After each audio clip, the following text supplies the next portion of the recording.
I'm 21, I'm studying PPE at Manchester University, but my parents' lives looked very different to mine at my age.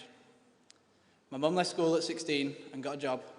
My dad, he grew up in Ireland, he left school with no qualifications, taking any job he could, working on washing machines and building sites to get by. He migrated to England, and one day he decided to go to night college after a shift. That changed his life. He got his BTECs, he went to university, he got a steady job, and so, when I was growing up, both my parents knew better than anyone else how education can change your life.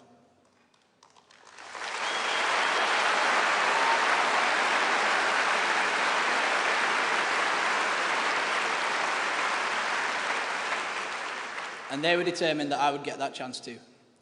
I went to a comprehensive school in a deprived area, and when I started, it was a good school. By the time I left, it was in special measures. Not because the teachers didn't care, they did, but because the government didn't seem to care about kids like us. So when I started at a better sixth form, initially, the idea that I might one day go to university wasn't even in my mind. It was my parents who supported me, encouraged me, and told me anything was possible. Similarly, friends and peers have also gone on to university and become skilled tradespeople. But how many other people didn't know and were never told that there was a world out there that needed their talent? How many people still don't know what they are capable of because their parents never had the chance to find out what they could do, or their grandparents never got the opportunities that they deserved? No one ever stepped in to give them that chance, to break the cycle, and to tell them that this country not just wants them, but needs them to succeed. Keir Starmer, our new Prime Minister,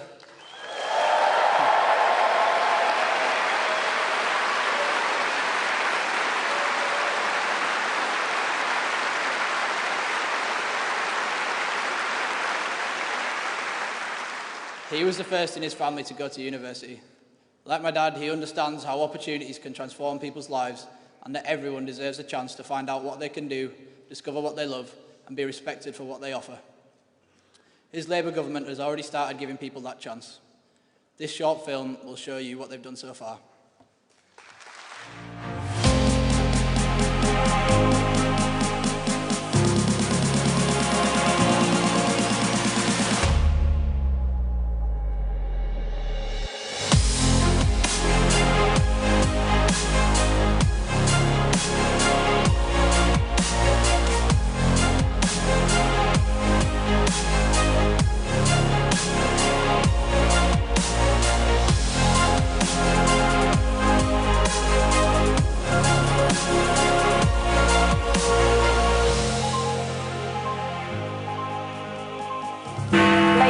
Has won the 2024 election. Not only have they won, they have absolutely smashed it.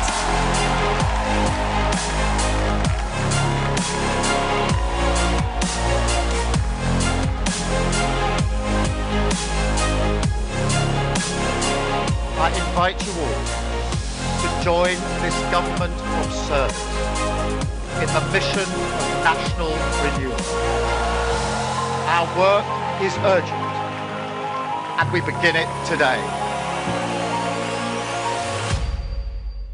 Conference, please welcome Keir Starmer, Prime Minister and Leader of the Labour Party.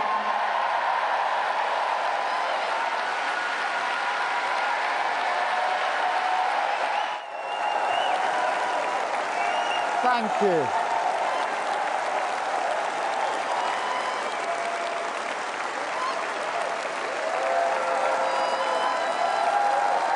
Thank you.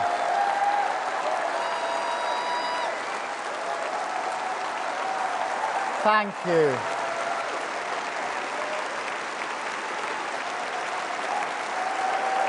Thank you.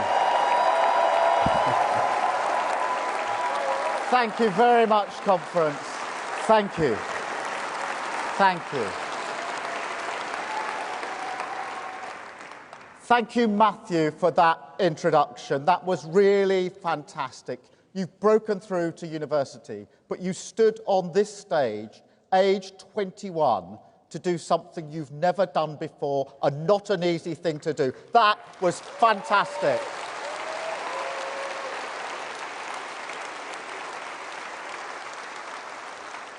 And thank you, Conference. Thank you from the bottom of my heart. Thank you Conference, for everything you have done to fulfil the basic duty of our party, our Clause 1, so we can return this great nation to the service of working people. Thank you, Conference.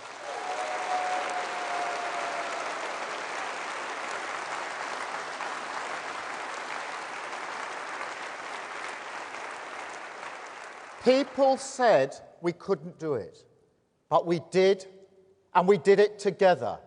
And look at this now, a record-breaking conference, the biggest attendance ever in our history.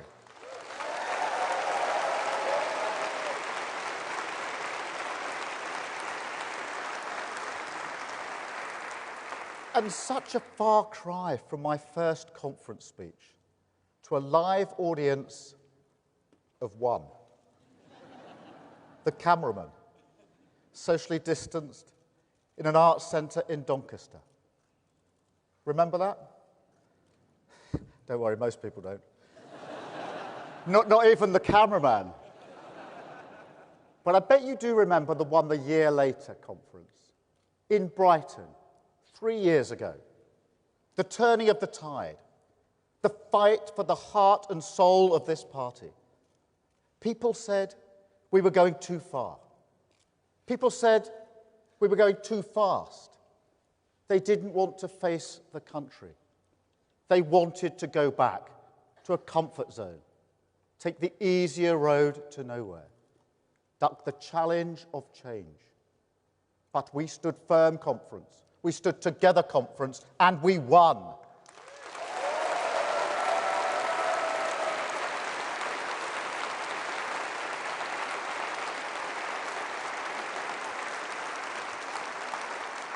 So take pride in your victory.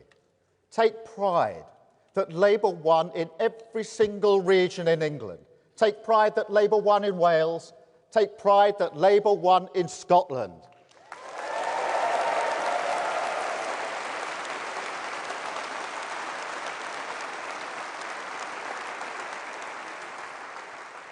But never forget that this opportunity is only here because we changed the party.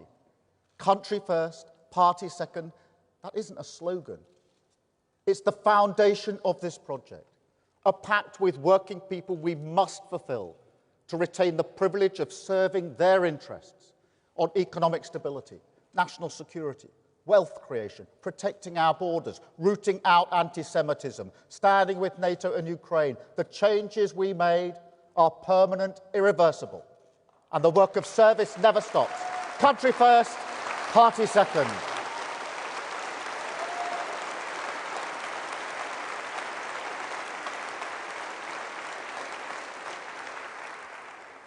But Conference, for many people in this city, the speech they may remember was the one here 2 years ago.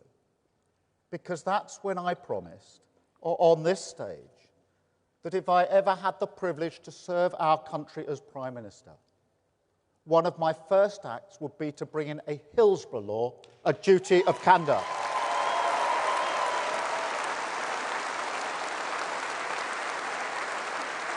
A law for Liverpool, a law for the 97, a law that people shouldn't have had to fight so hard to get, that will be delivered by this Labour government.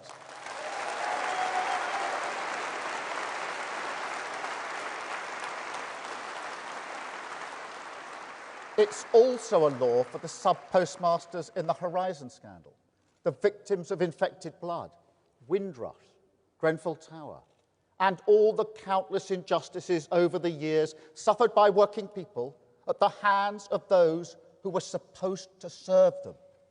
Truth and justice concealed behind the closed ranks of the state. And Conference, this is the meaning of Clause 1. Because today I can confirm that the duty of candour will apply to public authorities and public servants. The bill will include criminal sanctions, and that the Hillsborough law will be introduced to Parliament before the next anniversary in April.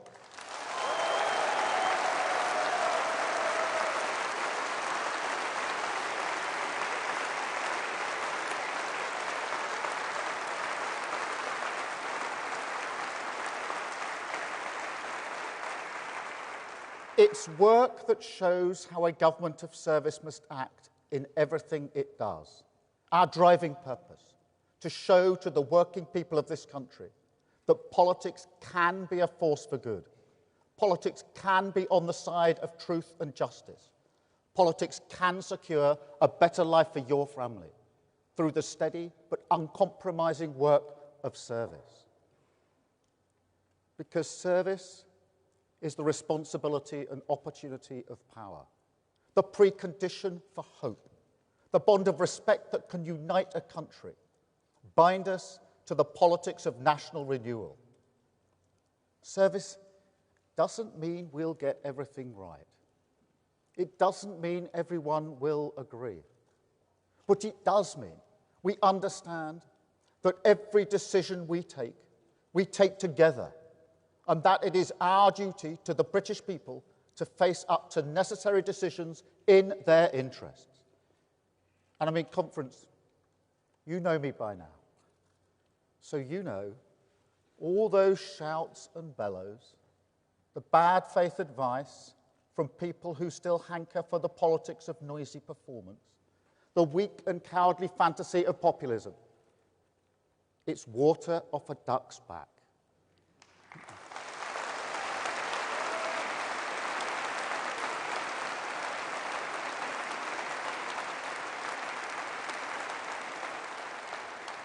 Mere glitter on a shirt cuff. It's never distracted me before, and it won't distract me now. This is a long-term project. I've never pretended otherwise. But Confence, make no mistake, the work of change has begun. The patient, calm, determined era of politics as service has begun.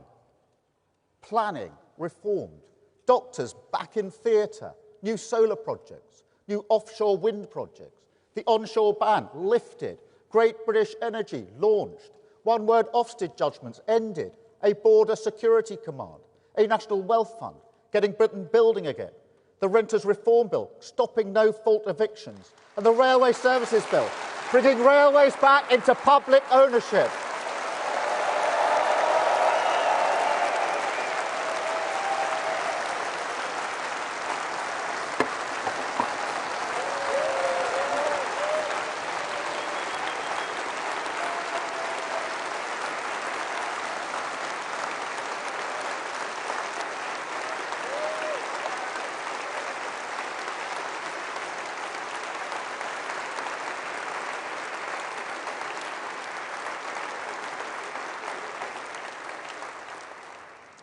And we're only just getting started. A crackdown on knife crime, a real living wage, a modern industrial strategy, a 10-year plan for our NHS, devolution to our nation's regions and cities, the biggest levelling up of workers' rights in a generation, more teachers, more neighbourhood police, more operations, rebuilding our public services. Change has begun.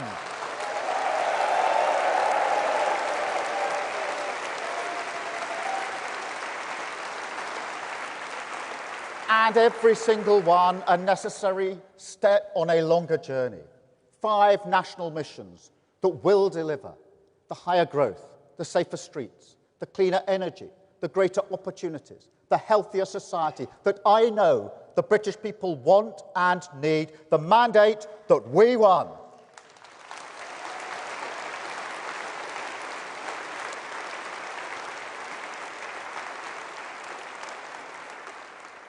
But also something even more precious. Our economy stabilised, the foundations of this country fixed, Tory rot cleared away. So brick by brick, we can build a new home, a better home, built to last, built with pride, but above all built together, a nation rebalanced so that it once again serves the interests of working people. And through the power unleashed by that process, a renewal of who we are, a country that gives equal voice to every person, a country that won't expect you to change who you are just to get on, a country that doesn't just work for you and your family, but one that recognises you, that sees you, and respects you as part of our story. A Britain that belongs to you.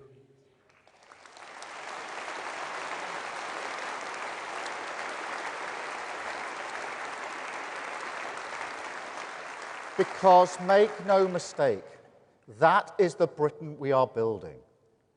Change isn't a few lines on a graph moving in the right direction. Change isn't a good Labour policy or two delivered, while the broader settlement remains untouched. No, change must mean nothing less than national renewal. Not a return to the old ways, nor a new path entirely, but a rediscovery in the full glare of the future of who we are.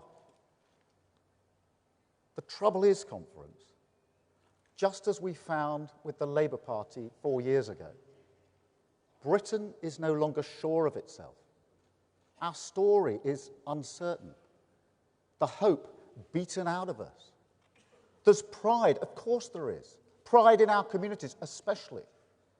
And there's respect too, all around the world. Trust me, nobody anywhere doubts that this is a great nation. A nation known for our creativity, our artistic skill, our scientific genius, and of course, our pragmatism. Quality that, combined with the industry and pride of working people, have not just rewritten our own story, but also that of the world. We could do that again.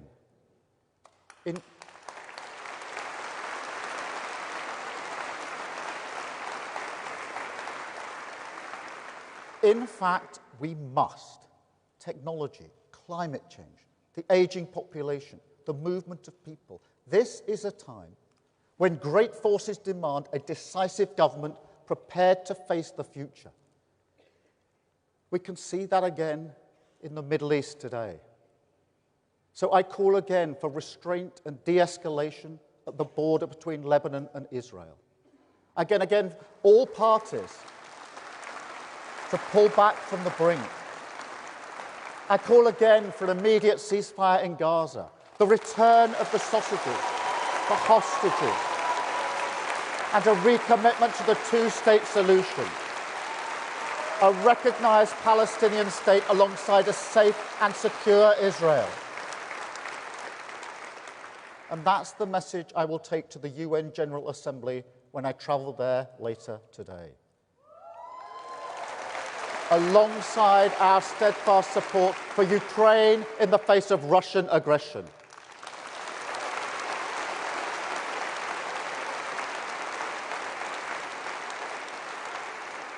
And in this uncertain world, I also pay tribute to our armed forces for all they do to keep Britain safe.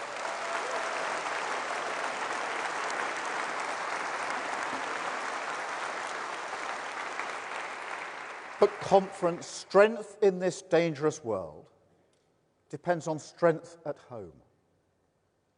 And yet, look at our country. Look at our country.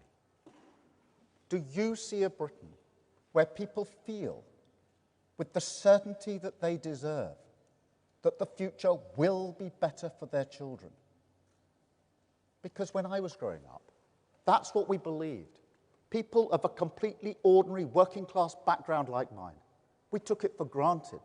We built our lives around it. But that is not the country we inherited in July. That confidence, that certainty, it's brittle and fragile. And so we have to restore it. That is the mandate we won, the meaning of change.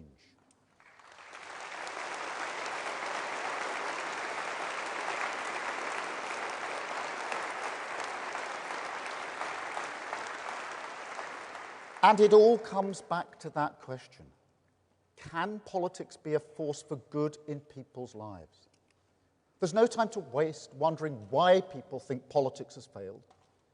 We have to show what it can do for their lives.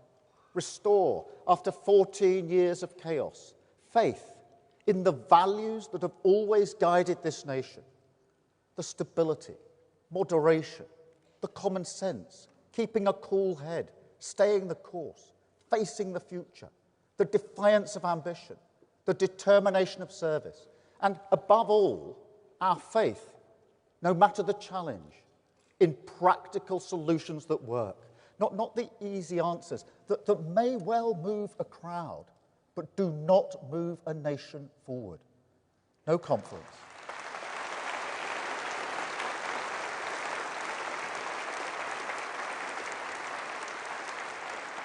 We know that way lies ruin.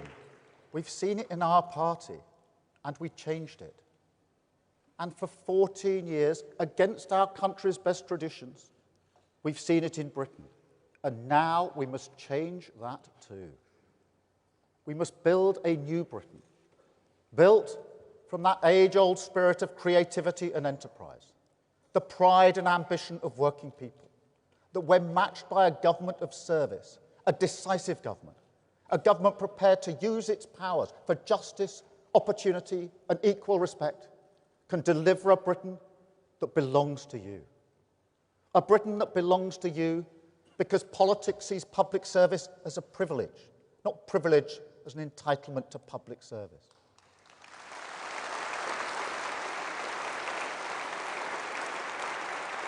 A Britain that belongs to you because government is mission-driven and serious, clear, measurable targets, progress displayed publicly, so every single person in this country can judge our performance on actions, not words. A Britain that belongs to you because we maintain our focus at all times on fixing those foundations for working people, those 5 national missions, providing the security and control they need, but also protecting us from the whims of Westminster, making sure that we don't get blown off course.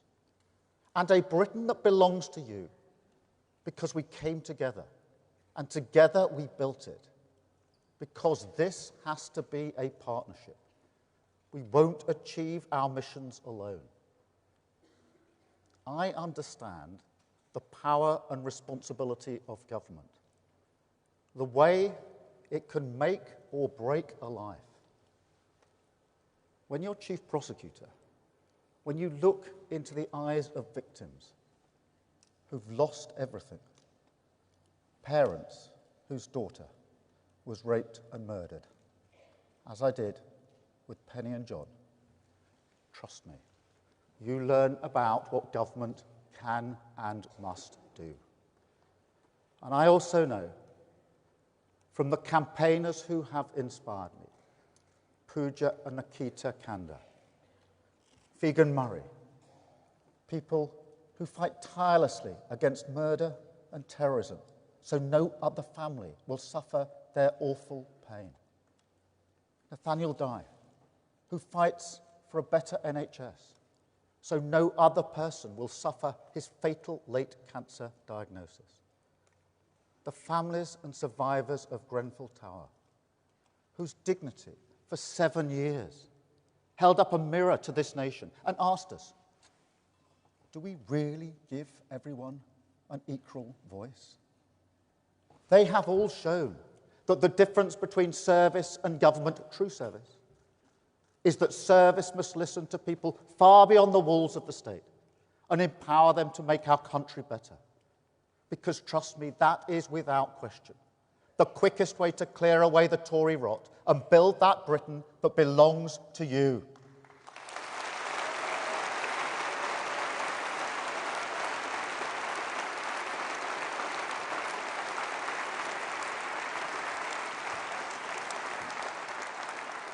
And so change begins, because there is another injustice hiding in plain sight in our streets, in every town and city in this country.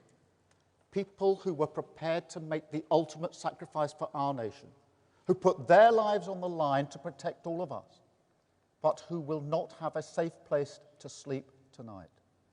We cannot stand by and let this happen anymore.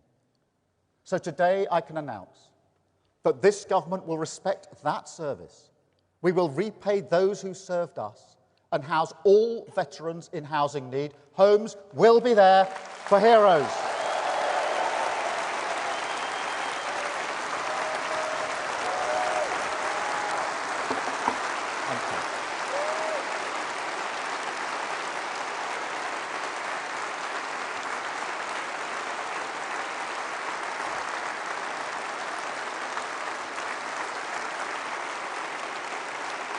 Thank you.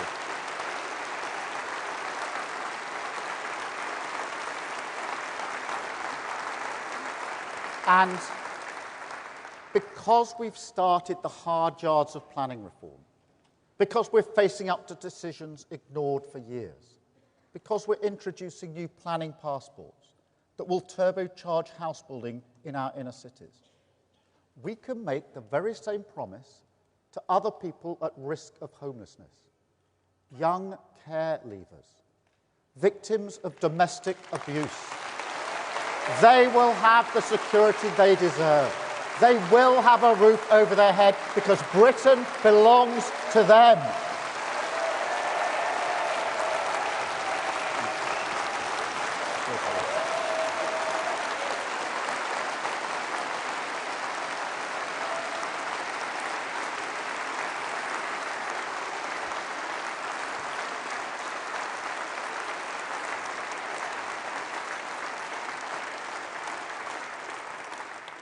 And another thing, Conference, another promise kept.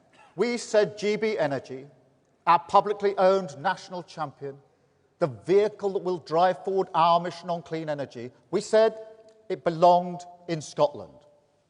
And it does. But the truth is, it could only really ever be based in one place in Scotland. So today I can confirm that the future of British energy will be powered, as it has been for decades, by the talent and skills of the working people in the Granite City, with GB Energy based in Aberdeen.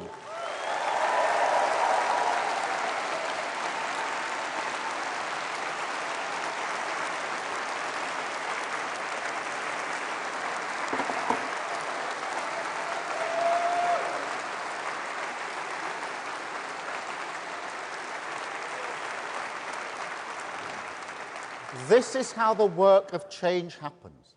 A decisive mission-led government moving our country forward step by step, focused on a long-term plan.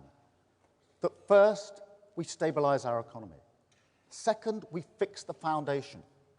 And third, we build with pride and determination a Britain that belongs to you.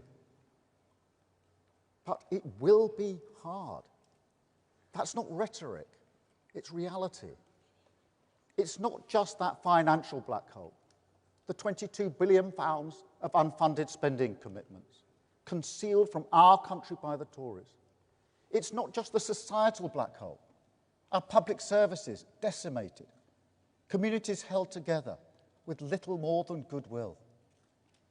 It's also the political black hole, because the politics of national renewal, they're collective.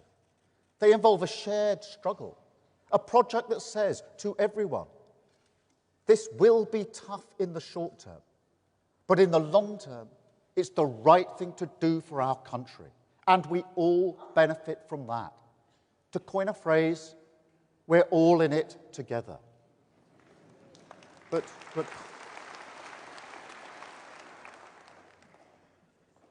that's just it, isn't it? People have heard it all before, and they listened.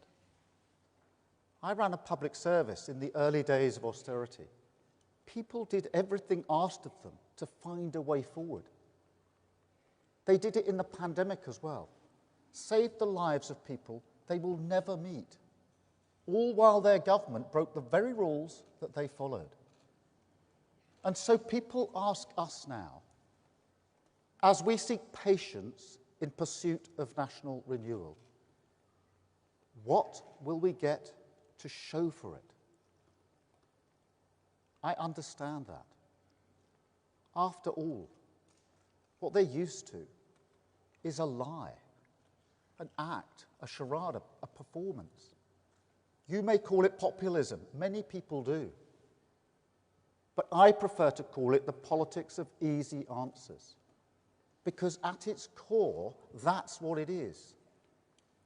A deliberate refusal to countenance tough decisions, because the political pain is just too much. Party first, country second. Take Rwanda, a policy they knew from the beginning would never work was never supposed to work. £700 million of your money frittered away on something that was never a credible option, because politically it was an easier answer. And just look at the difference you can make if you bring the curtain down on the show. A 23% increase in returns of people who have no right to be here compared with last summer. But it's not just Rwanda. It was the same story on everything. Energy security, the housing crisis, telling people they're tough on crime without building enough prison places. 14 years of performance. 14 years of exploiting problems, not solving them, mining the pits of division, searching them for conflict, fixing your attention on those issues, not on growth, technology, climate change, public services, the ageing population, the cost of living crisis, or any of the challenges that this country desperately needed to face up to.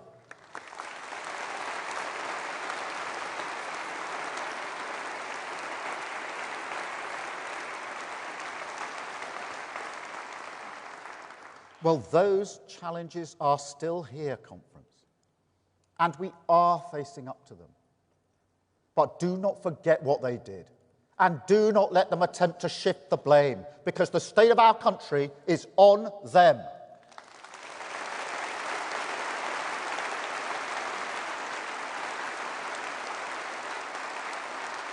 Why must we release prisoners early?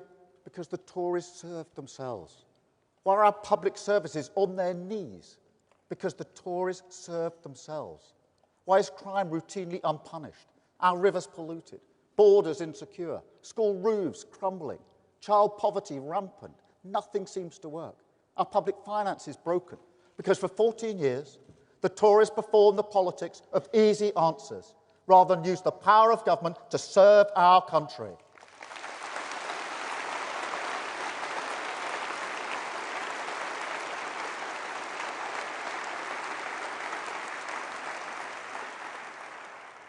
Yet still those wounds of trust must be healed.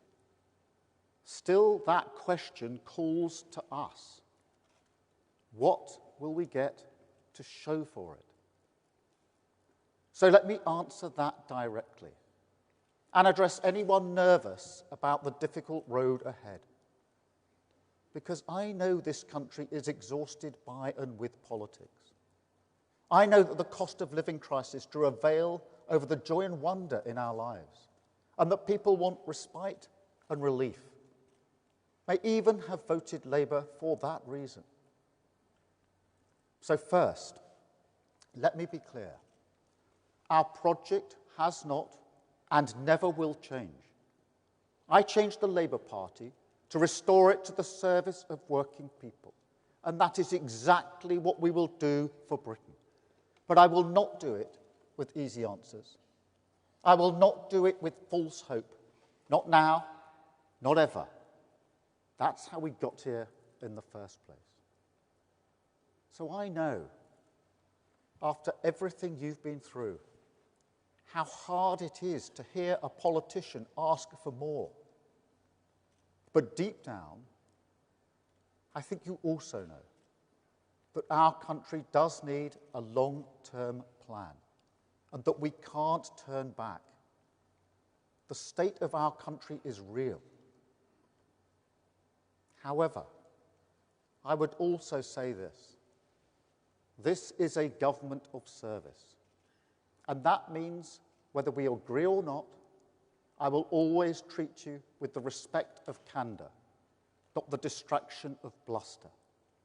And the truth is that if we take tough, long-term decisions now, if we stick to the driving purpose behind everything we do, higher economic growth, so living standards rise in every community, our NHS facing the future, waiting lists at your hospital down, safer streets in your community, stronger borders, more opportunities for your children, clean British energy powering your home, then that light at the end of this tunnel, that Britain that belongs to you, we get there much more quickly.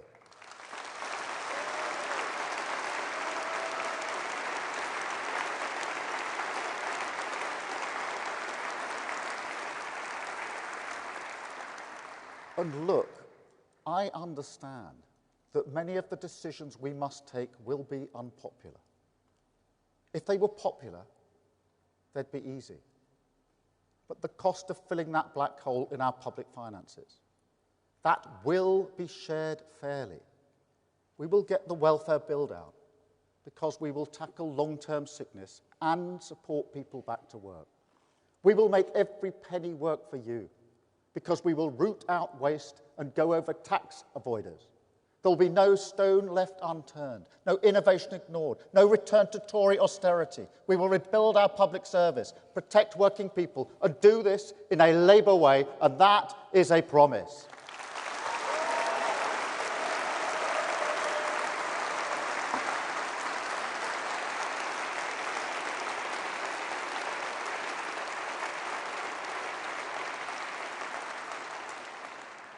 And if you can't take that on faith, perhaps because you're concerned about the winter fuel allowance, then I get that. As I say, if this path were popular or easy, we'd have walked it already. But the risk of showing to the world, as the Tories did, that this country does not fund its policies properly, that is a risk we can never take again. Stabilising our economy is the first step of this long-term plan. The only way we keep prices down, cut NHS waiting lists, and secure the triple lock so that every pensioner in this country, every pensioner, will be better off with Labour.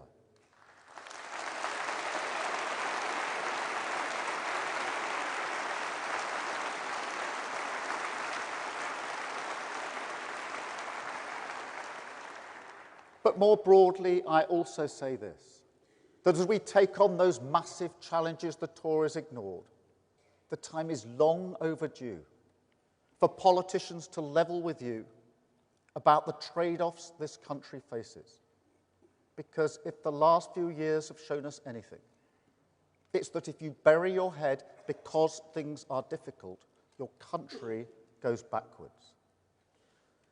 So if we want justice to be served, some communities must live close to new prisons.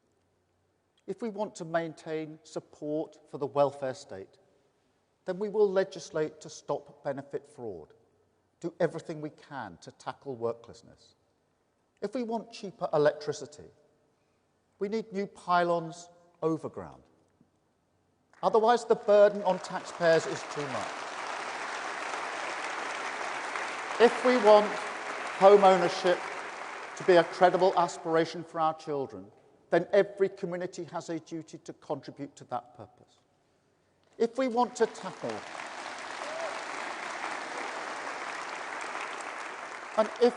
tackle illegal migration seriously, we can't pretend that there's a magical process that allows you to return people here unlawfully without accepting that process will also grant some people asylum.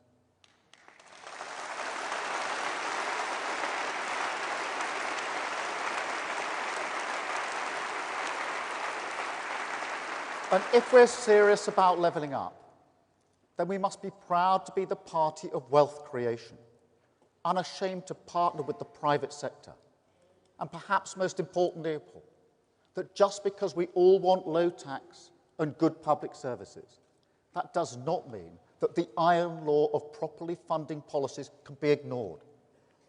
Because it can't. We've seen the damage that that does. And I will not let that happen again. I will not let Tory economic recklessness hold back the working people of this country.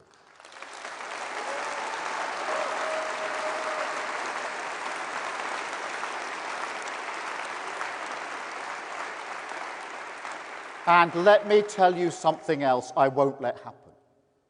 I will never let a minority of violent, racist thugs terrorise our communities.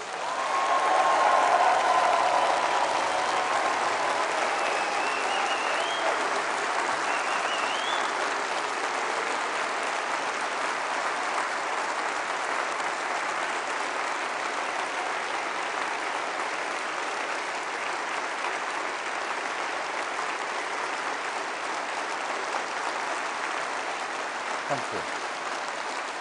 Thank you.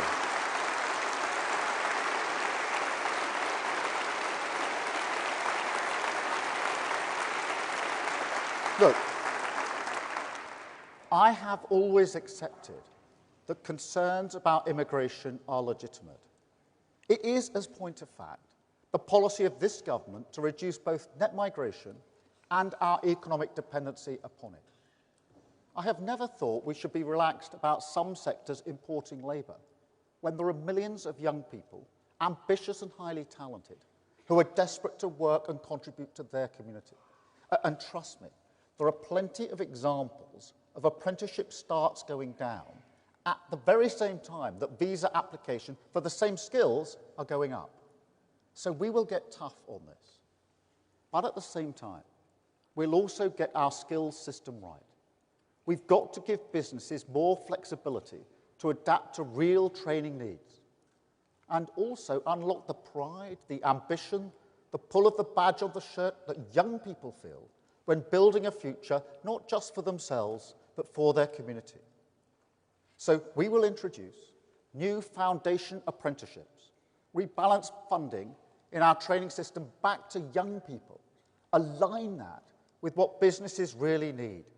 The first step to a youth guarantee that will eradicate inactivity and unemployment for our young people once and for all.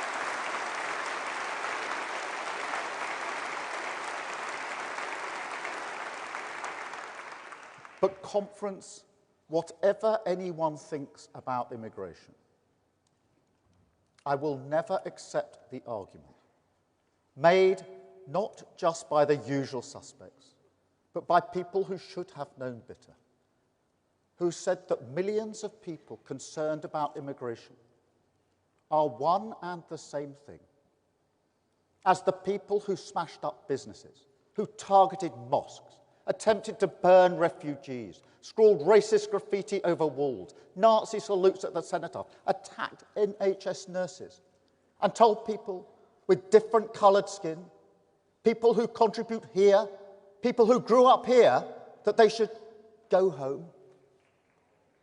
No. No.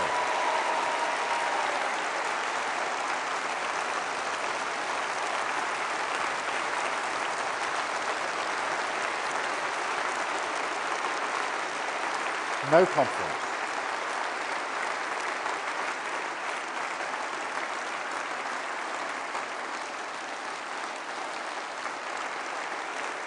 No conference.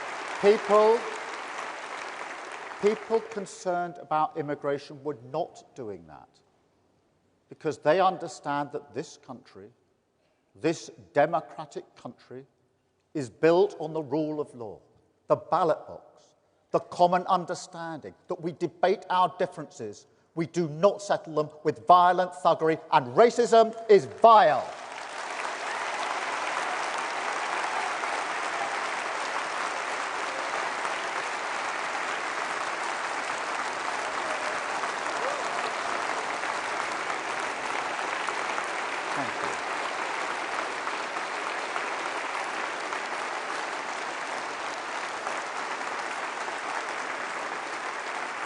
And conference.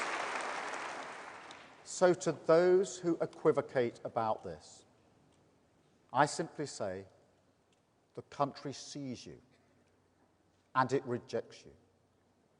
And to those who say that the only way to love your country is to hate your neighbour because they look different, I say not only do we reject you, we know that you will never win, because the British values we stand for, not just the rule of law, but a love for this country and our neighbours, the respect for difference under the same flag that is stronger than bricks, and you know it.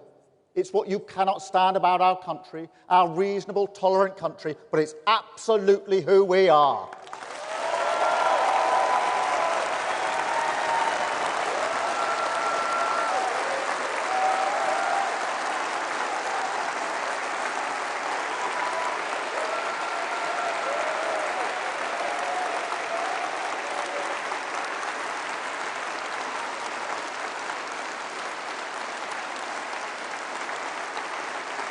No conference. The debate is not about the worth of migrants. That is toxic, and we must move beyond it. It's about control of migration. It's always been about control. That is what people have voted for time and again. And look, they weren't just ignored after Brexit. The Tories gave them the exact opposite. An immigration system deliberately reformed to reduce control. Because in the end, they are the party of the uncontrolled market. Now, don't get me wrong. Markets are dynamic. Competition is a vital life force in our economy. This is a Labour Party proud to say that. We work hand in hand with business. But markets don't give you control. That's almost literally their point. So if you want a country with more control, if you want the great forces that affect your community to be better managed, whether that's migration, climate change, law and order, or security at work, then that does mean more decisive government. And that is a Labour government. Taking back control is a Labour argument.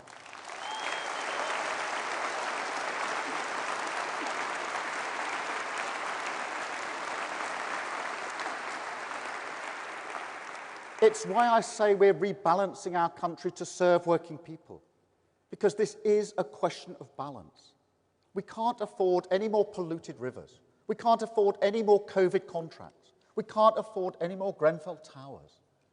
We have to become serious and mission-led, have to put respect and service deep in the bones of our institutions.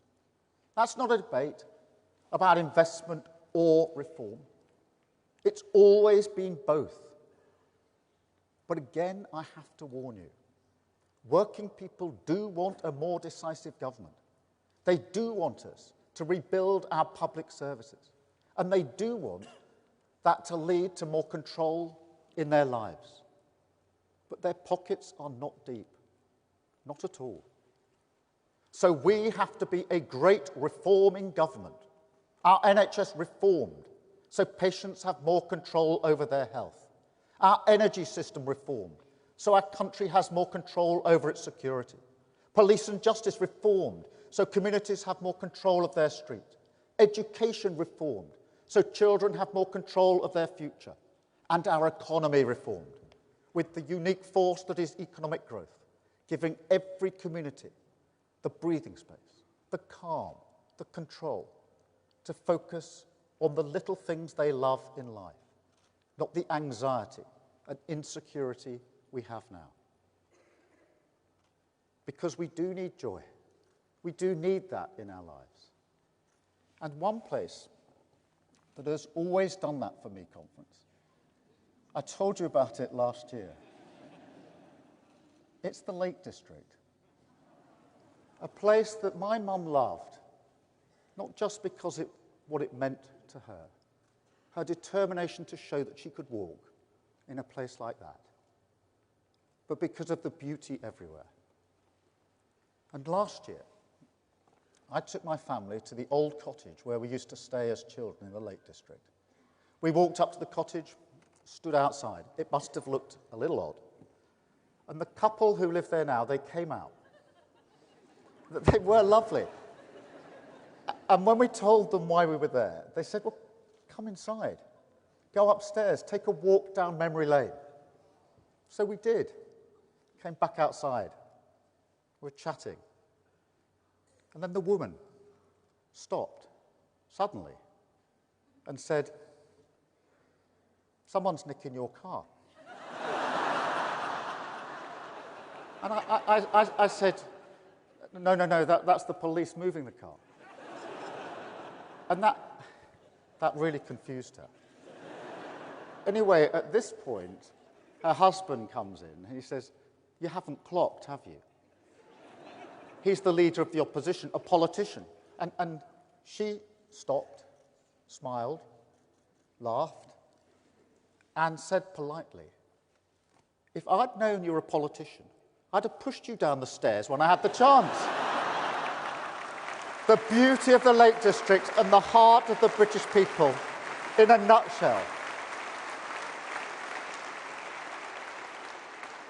But seriously, when you're walking around in a place like the Langdale Valley, when you can see the grass there every bit as green as it was 14 years ago, it's a reminder and an inspiration that yes, things change, and some things need to change, but some things do not.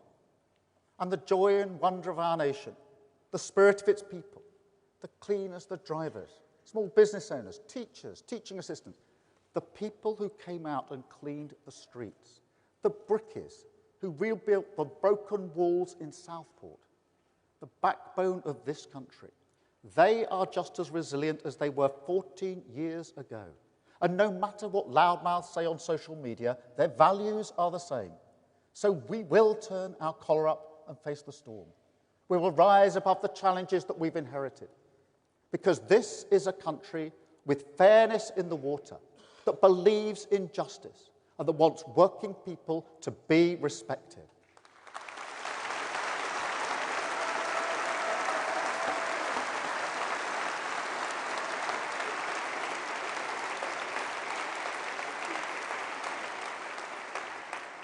And also for opportunities to be there for your children.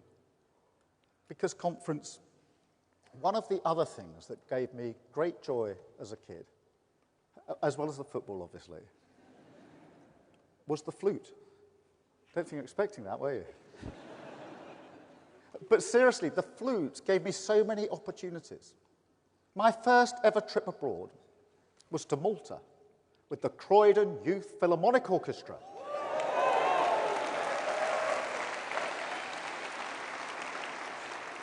And I'm sure everyone here will know the feeling of being drawn in by music, getting lost in something bigger than yourself, or being moved by a book, a painting, a play. Even now, I turn to Beethoven or Brahms in those moments when, how to put it, the reviews aren't so good. I've got Shostakovich lined up for tomorrow. But these early encounters with art and culture, they change us forever. And we are brilliant at them in this country, brilliant. But those opportunities don't go to every child, do they? My brother, who had difficulties learning, he didn't get those opportunities. Every time I achieved something in my life, my dad used to say to me, "Your brother has achieved just as much as you, Keir." And he was right. I still believe that. But this is what we do in this country, isn't it? We elevate the stories of the individuals who go to the Guildhall School of Music, the Prime Minister from a pebble-dash semi, the working-class few who do break through the class ceiling. I don't blame anyone for that. I am guilty of it. It gives hope to people. It's important to tell those stories. But it's not everyone, is it? And we must remember everyone, Confence, because everyone deserves the chance to be touched by art. Everyone deserves access to moments that light up their lives. And every child deserves the chance to study the creative subjects that widen their horizons, provide skills employers do value, and prepares them for the future, the jobs and the world that they will inherit.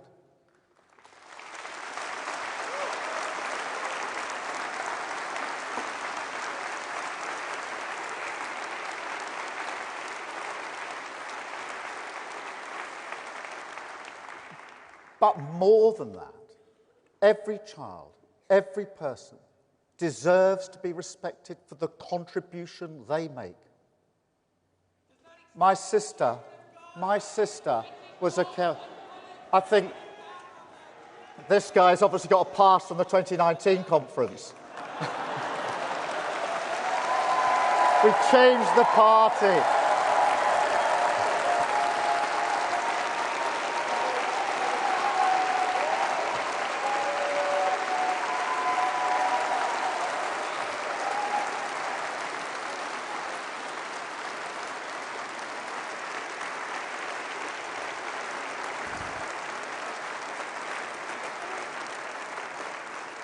While he's been protesting, we've been changing the party. That's why we've got a Labour government.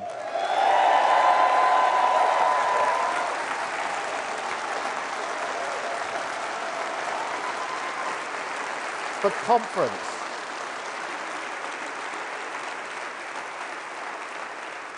The point I was making is this: every child, every person deserves to be respected for the contribution they make.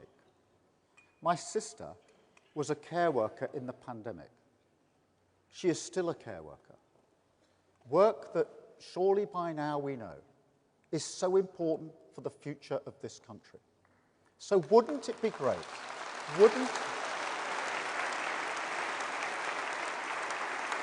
So Conference, wouldn't it be great if this was always and also a country where, because of that contribution, that vital, life-affirming work, she could walk into any room and instantly command the same respect as the Prime Minister?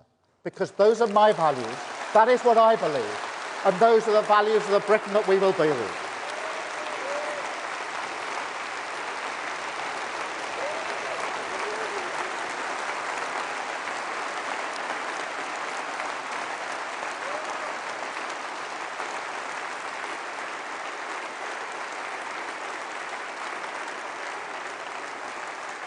What will people get to show for it?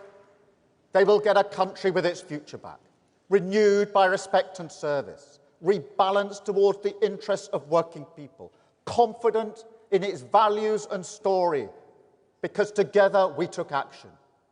Millions who feel better off, without just being told they're better off by politicians, going to the supermarket without a calculator, because the nation's numbers now add up. More money in their pocket to do the things they love.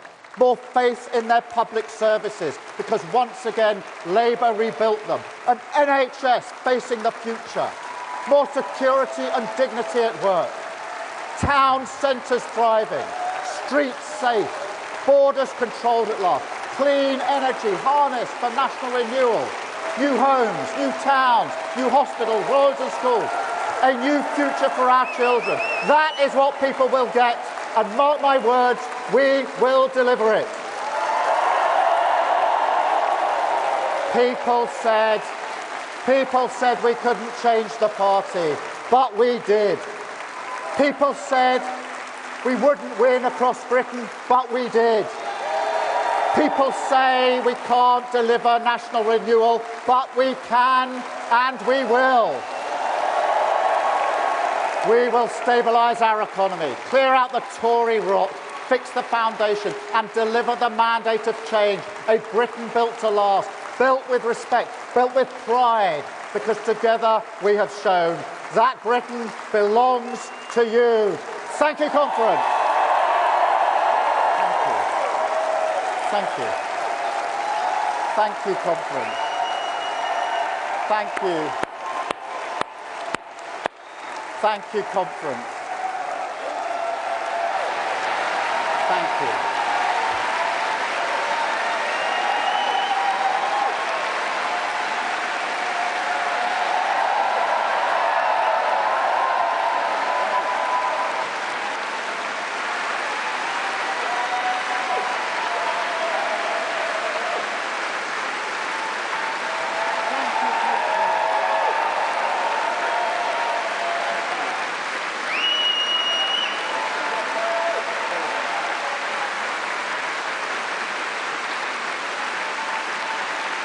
Thank you, Conference.